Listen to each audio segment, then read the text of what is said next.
On ne peut pas dire que les auteurs d'Un si grand soleil misent sur le personnage de Janet pour dynamiser les audiences du feuilleton de la chaîne publique.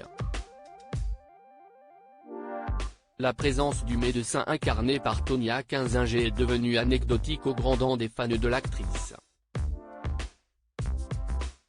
Sa dernière apparition en date a duré quelques secondes le mardi 18 avril 2023 alors que Janet a expliqué au téléphone à Evan, Guillaume Delorme, qu'elle avait trouvé un remplaçant. Le mercredi 12 avril 2023, Tonya Kinzinger partageait une brève scène avec Mélanie Maudran, Claire. Quel avenir pour Tonya Kinzinger, Janet, dans Un si grand soleil? Si l'on prend en compte les scènes de Janet du 22 mars 2023 et du 14 février 2023, il est facile de conclure que le personnage accuse une disparition radicale des intrigues principales. Malgré tout, Tonya Kinzinger n'est pas évincée de la distribution du feuilleton.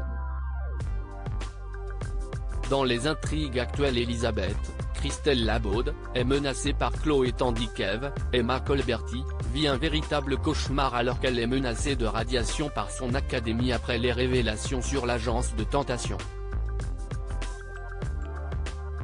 Un coup dur pour celle qui voit son couple avec Manu, Moïse Santamaria, se déchirer au fil des jours.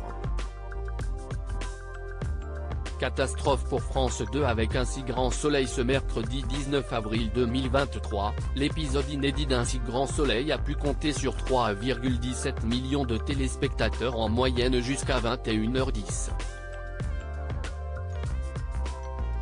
Un pic à 3,66 millions de curieux a été mesuré par Médiamétrie avant le générique de fin. La part d'audience a atteint 15,2% auprès de l'ensemble du public âgé de 4 ans et plus. La série affiche une sensiblement baisse de 0,1 point de part de marché sur une semaine.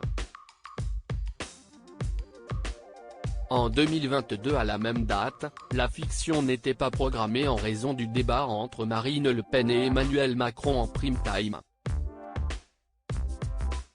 Un si grand soleil a séduit seulement 6,5% des femmes responsables des achats de moins de 50 ans. Une véritable catastrophe dans ce carrefour stratégique alors que la moyenne du diffuseur public atteint 7,7% sur la cible commerciale sur l'ensemble de la journée. France 2 est alors battue par TF1, M6, mais aussi par Touche pas à mon poste sur C8 et Quotidien sur TMC.